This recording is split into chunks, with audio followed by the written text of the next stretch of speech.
Welcome to the Motivated Martial Arts Podcast.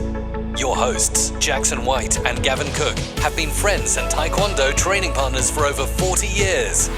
This podcast will bring you a mixture of their life stories, martial arts, and business experiences to motivate you in life and throughout your martial arts journey.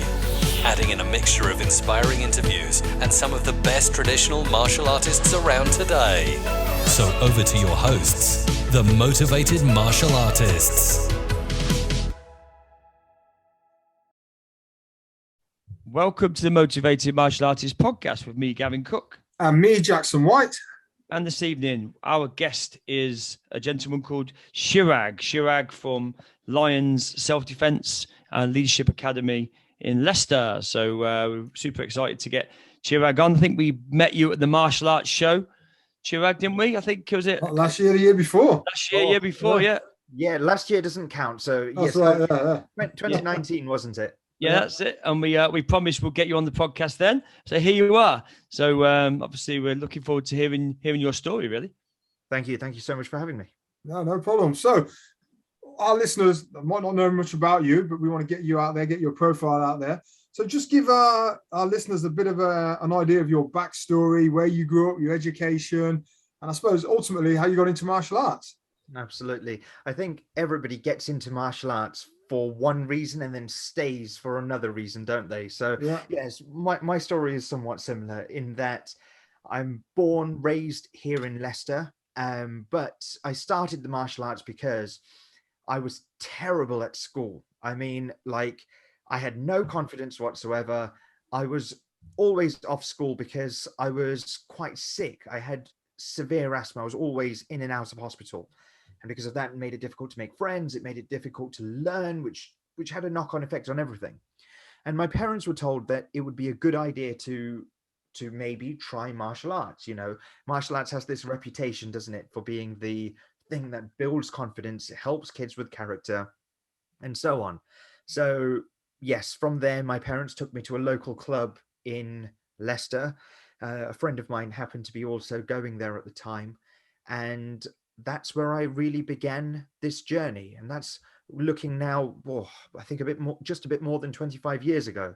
And you never know, do you, when a journey starts like that, where it's going to lead to.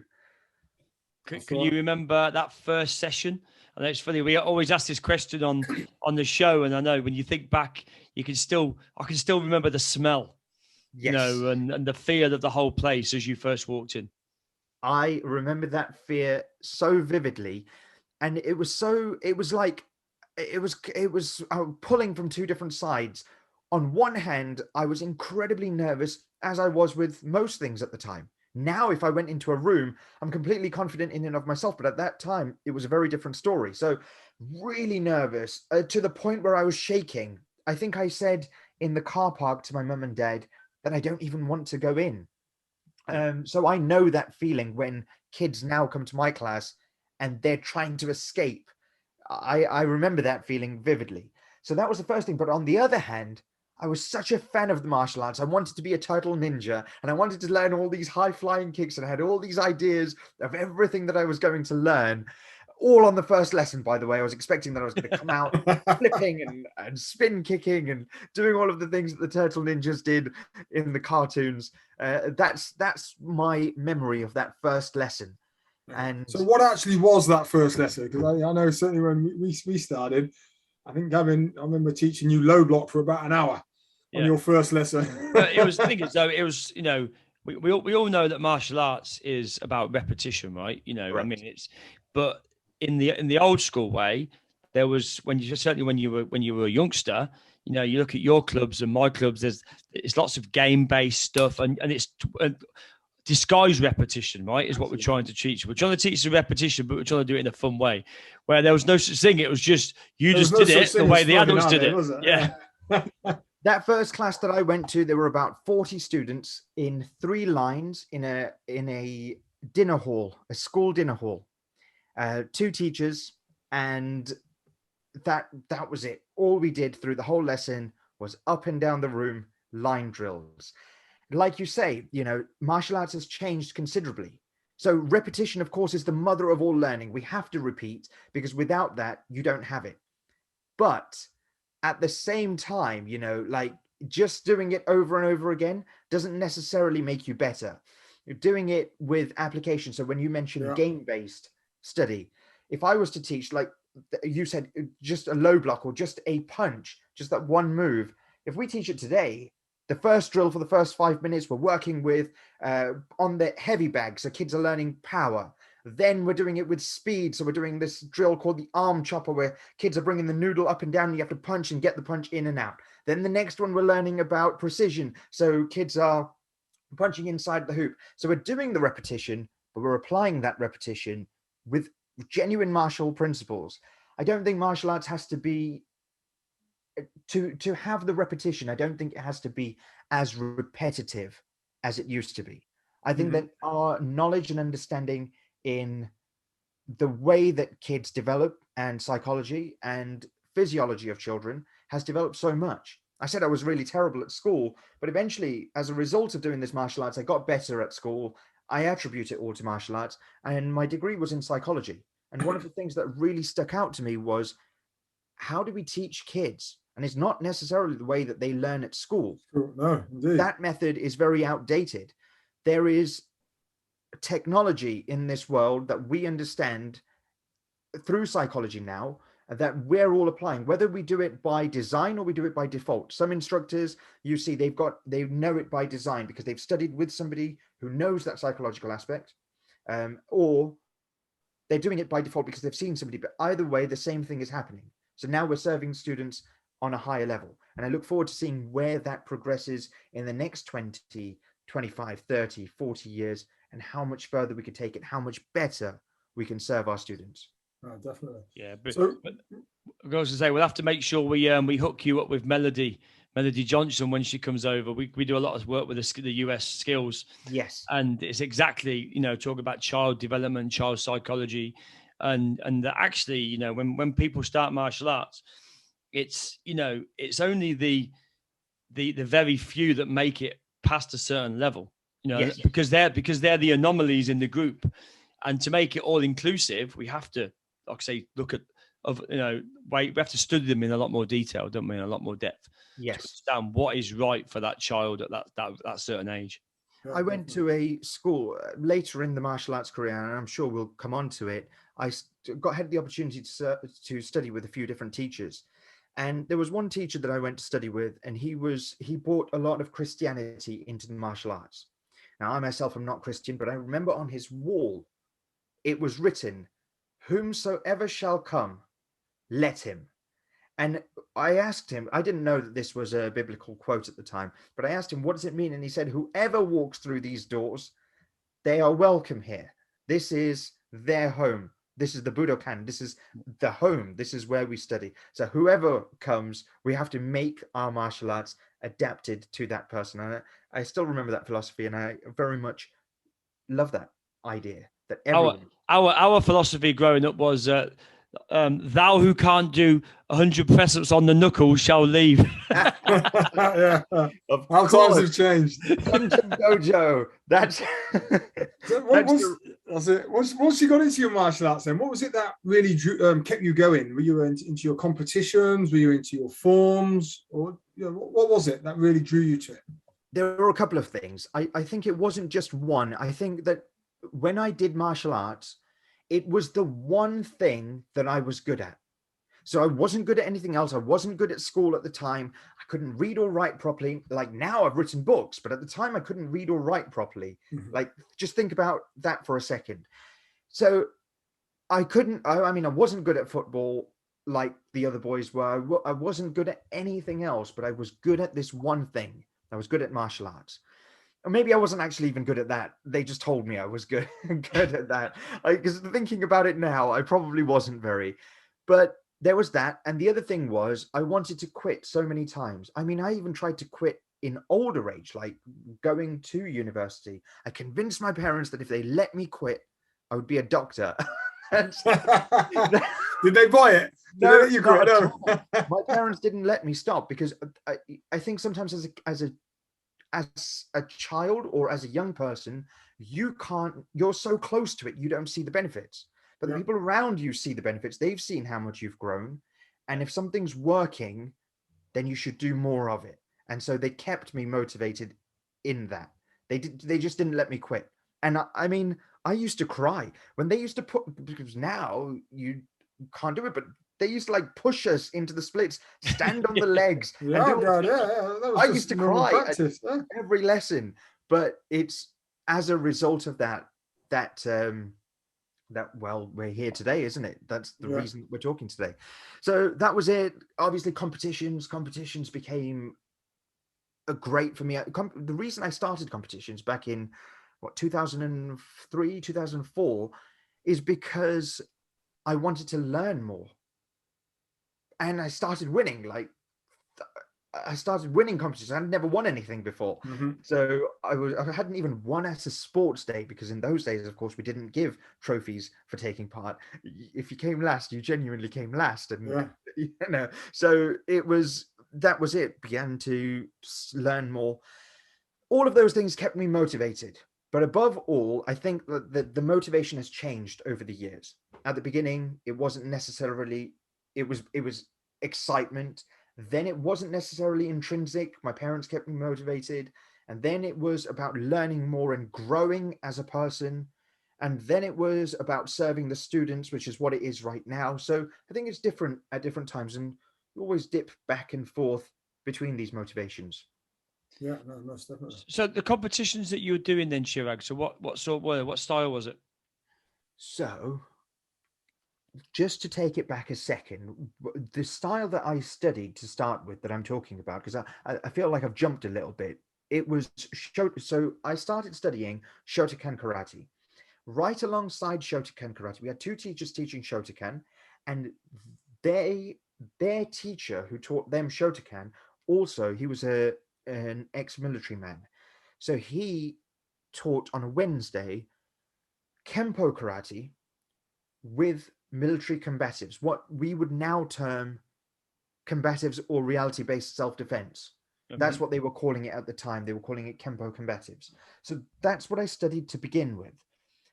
As I wanted to grow more and just absorb the martial arts, I began then to study Kung Fu, Shaolin Kung Fu. I studied some Shaolin Kung Fu. That's my first taste of competition. Went to a competition. I don't remember what the association was, but immediately after went to the WKA competitions. WKA competitions led me to, anybody who's listening and remembers the old WKA competitions will remember one of the judges, referee, his name was Rob Campbell. Rob Campbell asked me to go and train at his studio up in Blackpool while I was on the England team. Because I was in the England team from 2004 all the way until the end of the competition. And then again, now when I went back to competitions, 2019. So they asked me to go and train with them. So I went up, and there I met Liang Yang, who taught me Wushu. That's the final stop, the final teacher that I had. Between then, I trained with John Reed, who was doing, Sifu John Reed, who was the British coach for Kung Fu and Wushu. Trained with Master Ma Yue, who taught me the family style of Tongbei, and then Liang. Liang, you'll know from, have you seen the new Mission Impossible film? Yes, yeah. You know the bathroom fight scene where Tom Cruise is fighting and then the guy takes the mask off, and it's the Chinese man in the... Yes, yeah. This Chinese man, he's my teacher, Liang. Okay. And we trained together about 6 hours a day. This is one-to-one training, just me and him. 6 hours a day, 6 days a week, plus classes, his classes that he was teaching. But one-to-one was just me and him, 6 hours a day, 6 days a week in Blackpool. He was a teacher for Rob Campbell at the time. And that was all 6 weeks of summer. So that's how, so if like in terms of time, that's about 5 years of training compared to the once or twice a week that we were doing before. So that's where the real training happened. So when I went to competitions, originally WKA, of course, like all of those associations that we were doing at the time, I was competing in like karate, I was competing in kung fu forms, I was competing with weapons, I was competing with weapons combat, sparring, you know, like just doing as many categories as I could, just excited like a kid in a candy shop as I was doing competition. So that's what I was doing in those competitions back then. Yeah, it's a great feeling though, isn't it? Great feeling competing. And it's a shame when we've not done it for so long. You know, we've all missed it. I know my students are desperate to get back to competitions. I just want to punch someone in the face. Of course. For real. Actually, I actually want to hit somebody. Yes. Socially distanced, of course. Of course, yeah. But yes, I know that feeling, and I missed it.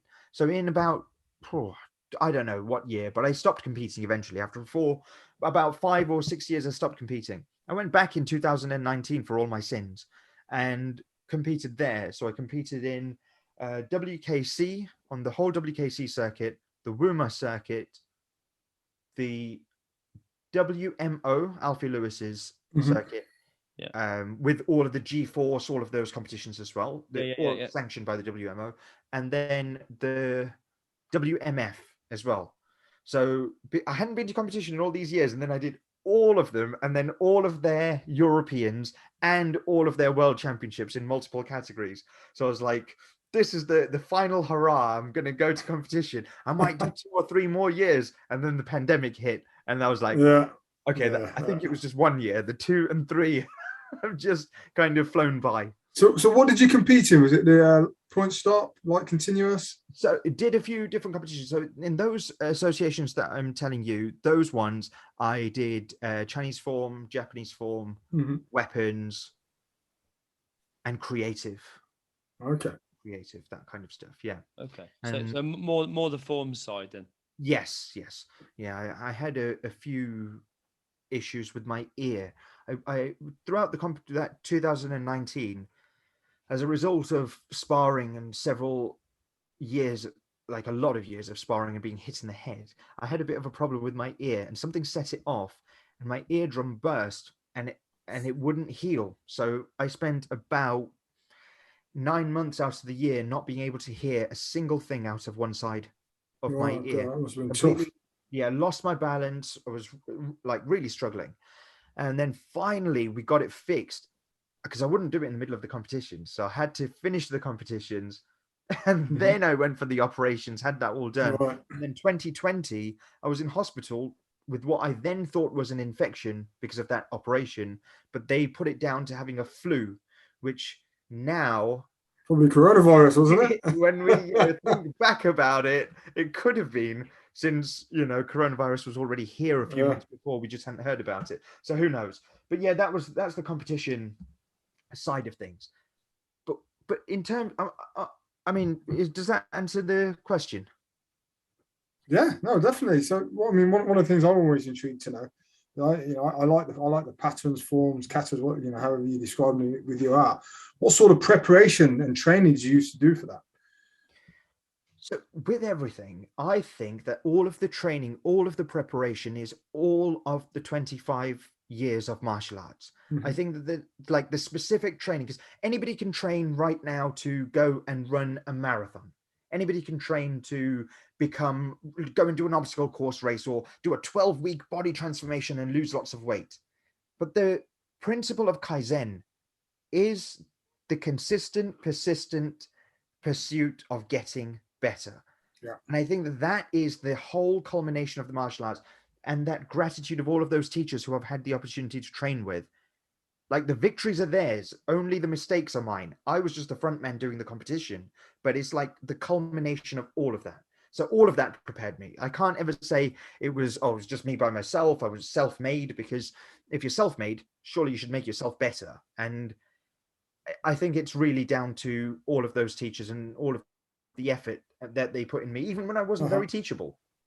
Yeah, sure. So yeah, but in terms of specific training, a lot of standing in front of the mirror, practicing, training by myself, that kind of stuff. And of course, in teaching, you always have to stay sharp. You don't want to, I think martial arts is one of those things where you don't want to get ready. You have to just stay ready.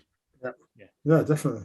Which has been a challenge, hasn't it, over the last year? Because everything we've done and everything we've known all of our life was taken away from us, where you just could not do it.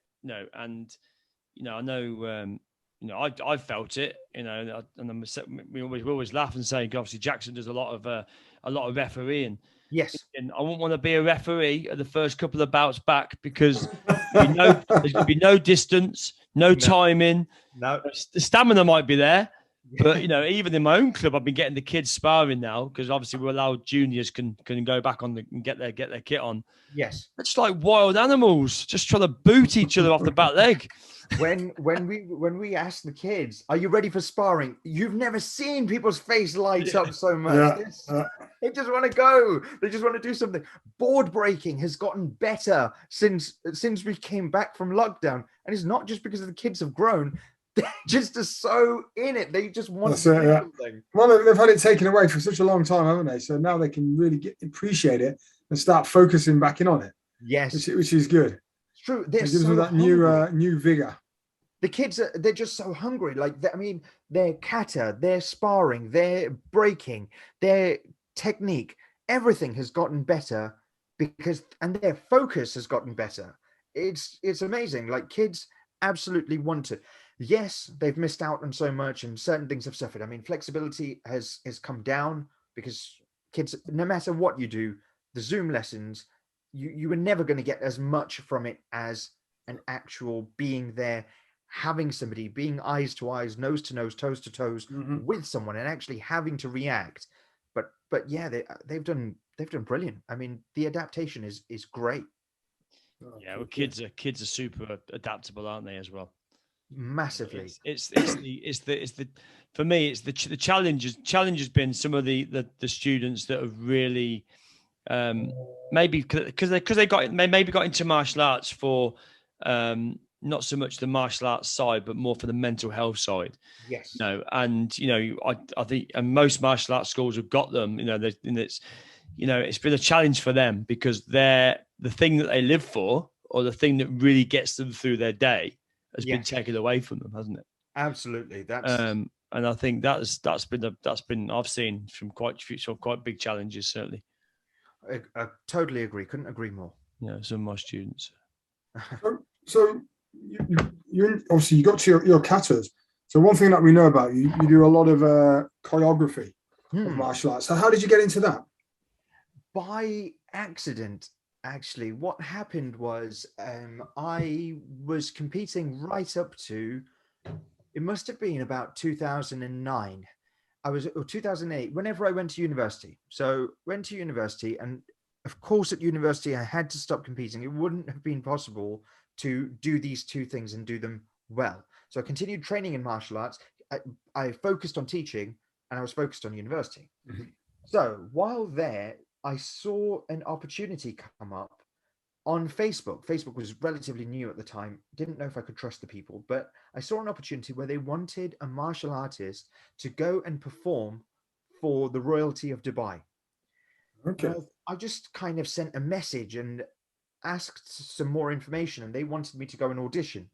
So I went, didn't know how to dress for the audition. Do I dress in martial arts clothes, or do I dress in... So I cut it down the middle, and I went in my Team England tracksuit and I went there, auditioned, and the director said, "Pack your bags, you're going to Dubai. That's great. That's exactly what we wanted. We've not found it yet. Do you think you could do anything with a sword?" And I was like, yes. And I picked up there was a broomstick around there. Picked that up and I showed them like some wushu fast moves. And they were like, brilliant. That's great. That's what we're going to do. So worked with that director.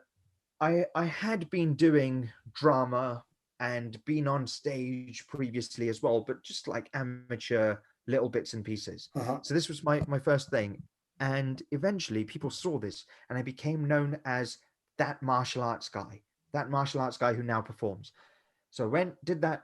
Then I had another opportunity with the same director to go to Wales to do a corporate performance gig. And they just took the same show from Dubai and just placed it there and changed a few bits. Like this, is I started to get known. I started to do little bits. And the Cultural Olympiad came around in 2012. And I was asked if I could choreograph something for that, for the Leicester demonstration as part of the Cultural Olympiad when the Olympics were on. So I did this, and that kind of catapulted it. It's just one thing led to another, and I began choreographing, and slowly, you become known in circles, and you don't necessarily have to have a lot. So you don't necessarily have to have a lot of people, because the same people are always doing shows, and you become known in those fields, and you become their go-to choreographer. Right. So I think that was it. And the other thing is that doing martial arts, especially wushu, it put me in good stead, because most people who do choreography come from the side of HEMA, historical European martial arts. They come from that perspective. So the Shakespearean sword fights, etc.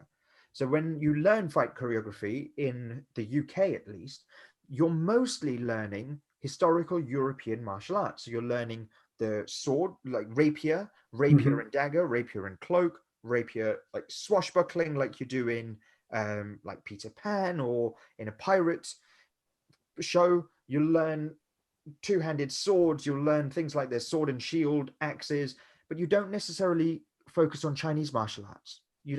That's not the choreography that you do, or superhero things. Yeah. Those were the things that I was doing. Like I told you, I trained with Liang, and at the time, his dream was to become a stuntman. And my dream was that I was going to become a martial arts teacher. Now we're both doing it. So he was really big on the performance aspect of martial arts. So he taught me a lot of that, and I just brought that into this world. So it just kind of happened by accident, but I'm really happy that it did, because through that, you get to tell stories, you get to excite people, and alongside exciting people with the shows, I have the opportunity to tour and do workshops for kids, young people, even adults, doing stage combat or film fighting, where they get to learn things about teamwork and group cohesion, bringing parts of society together that otherwise wouldn't necessarily connect with each other. So it's a whole different aspect, but it's something that I guess I just fell into. I didn't actively seek it out. It just happened, but I'm really grateful it did. Isn't this the funny thing about not just martial arts, but skill sets in general? You never know where something's going to take you, do you? And you start something and you fall into it totally by accident. It could be anything.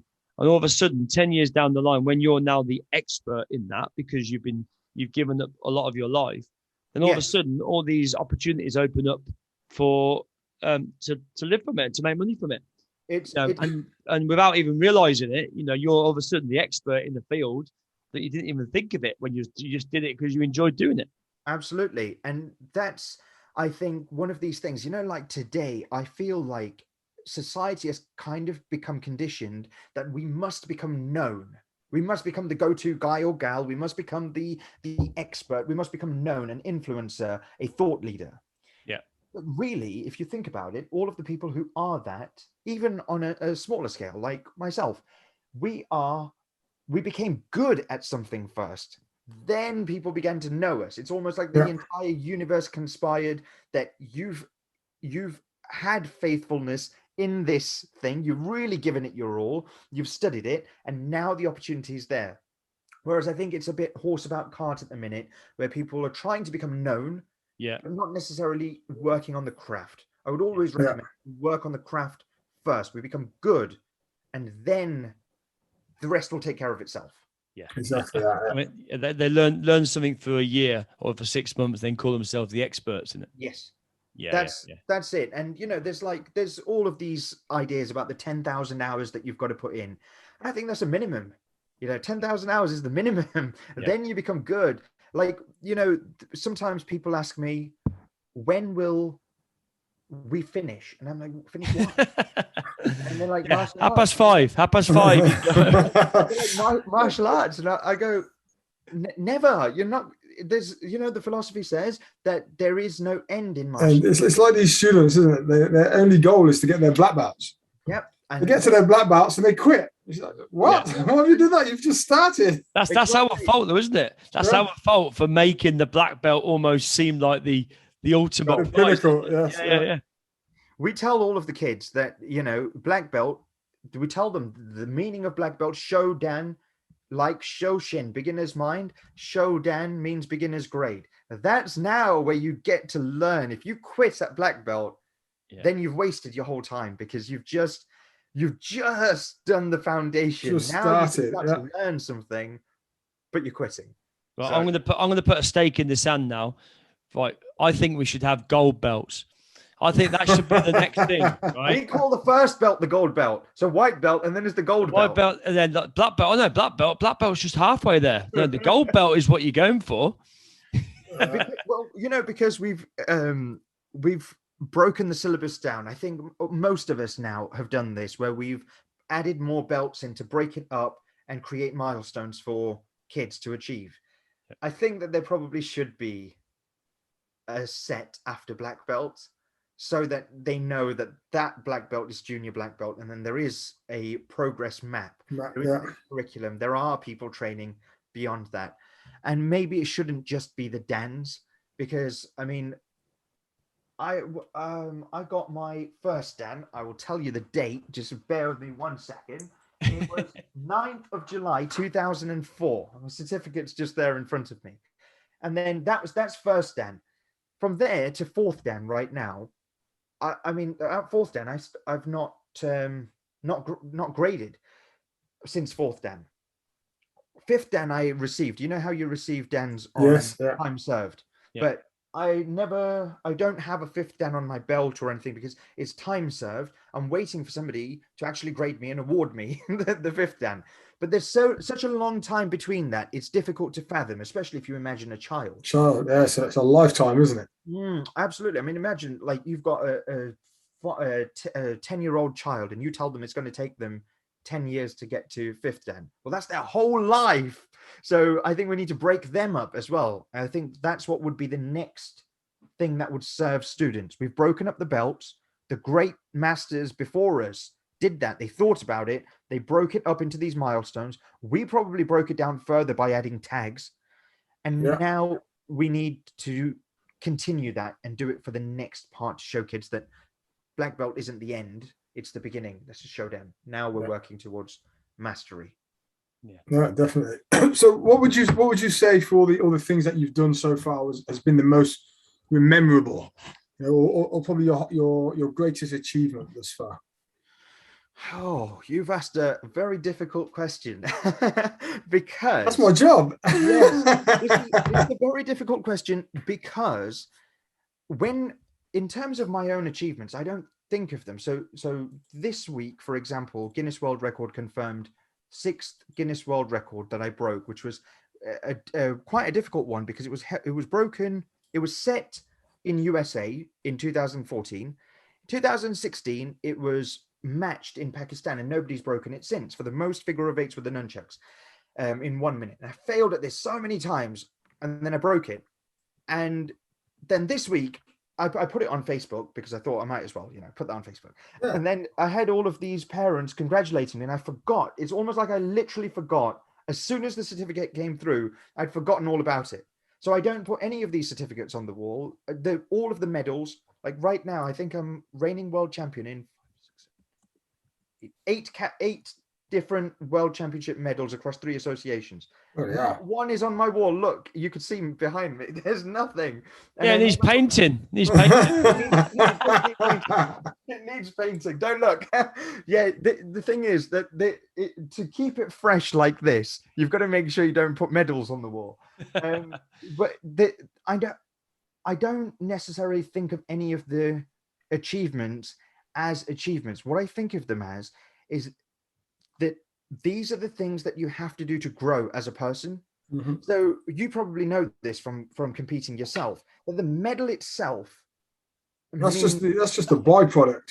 Yes, it means nothing. It's who you had to become to achieve the medal. It's who you had to become to achieve the black belt, who you had to become to get the Guinness World Record. That's the thing that you should. Okay, so you've opened up another can of worms here. So you mentioned you've just got your latest one, your 6th one. Yes. So let's talk about the 5 previous ones. How did that start off? What happened was in lockdown. So let's go back a little bit. I always wanted to break a Guinness World Record and I had all these stupid ideas, like I was going to stack the most number of Coca-Cola cans, or I was going to do something. Because, you know, when we were kids, did you ever watch the Guinness World Record show? All the time, Yeah, all the time. yeah. It was a family event for us, and I used to see all these people pulling tablecloths from under all of these things, and I had all these ideas. At one time, I genuinely believed that I was the Guinness World Record holder for stacking the most number of rubbers, you know, pencil rubbers. Yeah. I thought I'd done that. That was a maths lesson well spent, in my opinion. So yeah, I really always wanted to break a Guinness World Record, and every year I would tell people I'm going to break a Guinness World Record, until I got to about secondary school and somebody said, 6 billion people on the planet, what makes you think you're going to be the best at something? And it was kind of like, now looking back at it, that's a mean thing to say, but at the time when you're a child, that hits you and you're like, oh, that's true. I'm not really good at anything. Yeah. And then it got to a few years later, it was always in my mind, I want to do it. And lockdown happened. And so I thought, well, why not give it a shot? I'll do a Guinness World Record attempt and raise money for charity. Because also I need to stay sharp, because I'm now not able to teach. Really, when they said 3 weeks to flatten the curve, I was like, that's going to be 3 weeks. Okay, get a bit of a break. Then they were like, an extra 6 weeks. And I thought, it's an extra 6 weeks. And here we are, 1 year and 4 months later. Yeah. Right. So and the curve's still not flattened. No, not even a bit. I think it's still going up. So I thought, let's, raise some money for the NHS, do my little bit, whatever I can, and just in my small way. And I need to stay sharp. I must train for something. I have to grow as a person. Because, if you're not growing, you're dying. That's, grow in some respect. So I looked at all of the world records and I thought, well, which one do I do now? Like, there's all these, and sometimes when you look at somebody do something, you think, I could do that. I hate it when I think that about myself. I'm like, well, either do it or don't say it. So I applied for a few, and the criteria came through for the most number of arrows, archery arrows. Yeah. Most number of archery arrows broken with the throat in 60 seconds. And I saw that there was the world's strongest man, or one of the world's strongest men, but Mike Gillette. He had done this. And then the most prolific Guinness World Record holder, he's got over 600 titles, I think it is. Ashrita Furman, he had broken that. He was currently the record holder. And what you do is basically you take the metal end of the arrow and you put it against your throat and the other end against the wall, and then you have to step through and break them. Yeah. Now, breaking one is relatively easy. It's about the mindset of walking through and facing your fears. Mm-hmm. But he had set it at 20. So you can't train for that, because if you're going to train for it, you might as well just do it. So the training is all in psychological. Yes. So began, and I thought, right, I'm going to attempt this. Let's go for it. So I did 3 record attempts back to back, which was the most number broken in 60 seconds. He had done 20. I did 28. And then the next one was the most number done in 30 seconds, most number of arrows broken. The record was 10, I think. I did 15. And then the most number broken at once, which Mike Gillette did 3. This was not that particular one wasn't a Guinness World Record. That was a Record Holders Republic World Record. So he had done 3. I matched 3, but purely because I only had 3 arrows left. So I wanted to reattempt that because I'd broken them all in the other bit. So I only had 3. So I did that. And then the other 2 that I did at the same time in lockdown were the most number of boards broken with kicks in 60 seconds and the most boards broken with kicks in 30 seconds. So I did those 2. That took me up to, what was that? That's 4 Guinness World Records. And then I did something else, which was the most figure of 8s with the sword in 60 seconds. Now, I know that sounds ridiculous, because you should think, well, you could break that. That's easy. It's really difficult. Guinness World Record makes every world record extremely difficult. So you must, like with the arrows, for example, they have to be pretty much the same arrows that the other guy used all the way on the other side of the planet. Same length, same wood density, the same metal tip. It has to be the same. So who adjudicates that then? They do. They themselves adjudicate all of their world records. So you have to send all of your stuff in. It takes them between 12 and 16 weeks to assess everything. So they need like tests on things. So if you're breaking a board, for example, that board can only be a certain amount dry. You can't have put them in the oven. Yeah. See, I never would have thought of that. I never would have thought of putting it in the oven. No, but that would dry them out. So you think Gavin would think that, wouldn't you, Gav? Oh no, I'll teach Jacket. Show him how to break these 10 balls. I'll put them all in the oven first. It's like when you break a brick. You're supposed to. It's called frogging. You frog it or something, don't you? What's that? I'm not quite. I remember. I think it was Grandmaster Walton was telling me this. Actually, it's a little trick about when you break bricks. There's something you have to do to it before you break it. It's almost like you tap it a number of times, or you put it in something so it makes it brittle. People know these because the vagabonds of the old days, in China, they did all of these as tricks, as performance, to make it look like they could do something. So, but basically, you can't do any of that because they have to know everything. So you have to have received them from a certain place. You have to show them the actual opening, show them all of the testing. It can't be that person uses a 1-inch board and you use a 12mm board. Everything has to be the same. It has to be purchased from the same place. All has to be identical. Same with the sword. Today we use really light swords to do competitions, but their sword, it has to be proper actual sword that you use, has to be like certain weight and a certain length and all of these things. So yes, that was the 5th world record, Guinness World Record, and the 6th one was nunchucks, figure of 8 nunchucks. Figure of 8s with the nunchucks, which I did just 3 months ago, back in March. So that was the nunchucks, and that one hadn't been broken since all of these years. So I'm really happy with that. And because of my skin was completely ripped, I tried it about 4 times back to back. I was determined I was going to break it that day because I'd failed at it so many times. I was like, today it's getting broken today. And I just kept going and kept going. By the end of it, the arm was absolutely battered, like it had gone. I had a dead arm for the next few days, but I'm really proud of that because I did it. And again, none of it is about doing the thing.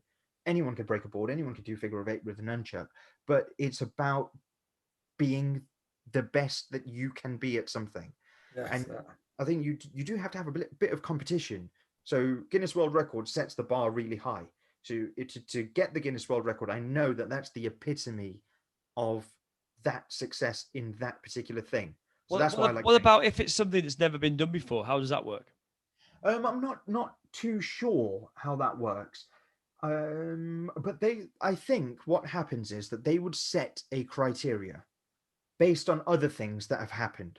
So, for example, if you said, I don't know if there is a world record for this, but if you said that you would like to do a world record for the most number of nunchuck catches, like a wrist roll and catch, they would put the criteria so that you have to use the same nunchucks that I used, for example. So it has to be the same weight. You can't just get 2, like pipes, stick them together, random pipes, really light ones, and do it. It would have to be along the same lines.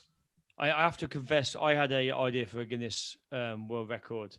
This was going back a while, and we were talking about, as me and a couple of the instructors, about doing the loudest key up.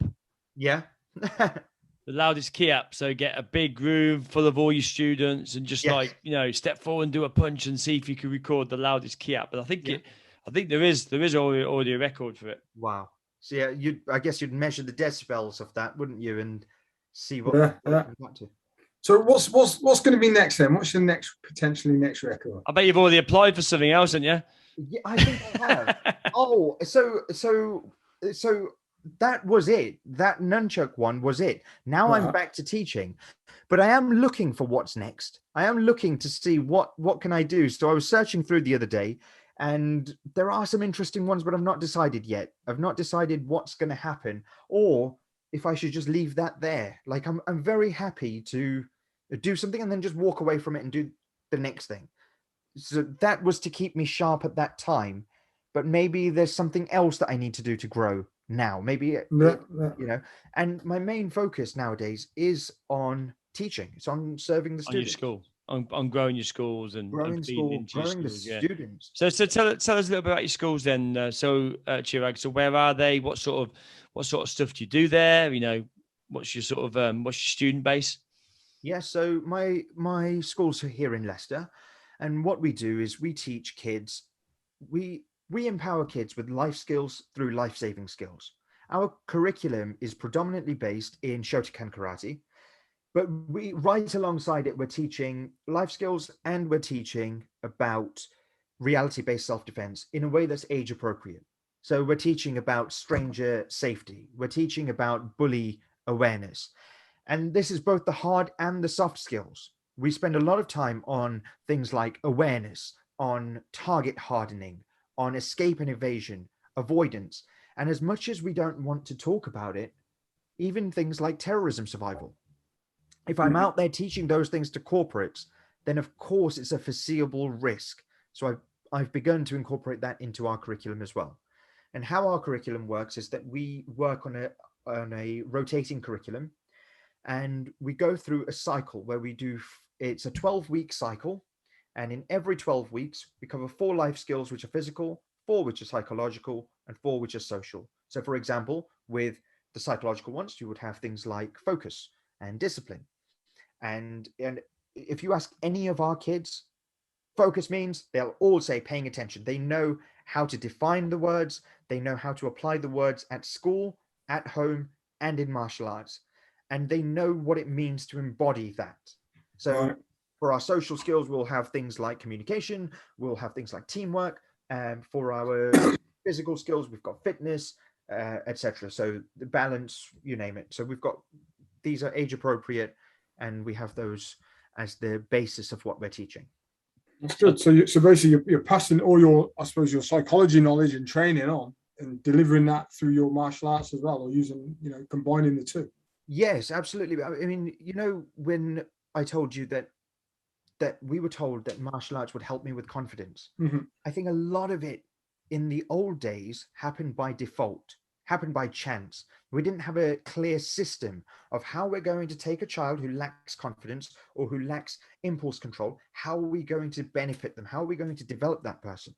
Now we have that technology. We have that understanding of using, psychological principles, tried, tested, proven psychological principles that we can use to help kids achieve their maximum potential, make them champions of life. So instead of just saying it's leadership, we're actually, it's about teaching the leadership, which is, I think, what you guys are doing as well.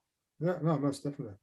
Yeah, so it's absolutely fascinating, and I could spend hours talking to you about it, because it's something that's really, really passionate to me, and I know Gavin as well. Yes, we're coming towards the end of the podcast for today. So I know you've already spoken about what motivates you. So I normally ask that. So I'm gonna basically cut to the end and ask, what advice would you give to a young 16-year-old that's looking to get into martial arts? The advice that I would give is just do it. You know how they say 80% of success is just showing up? Yeah. That's it. Yeah. Just show up.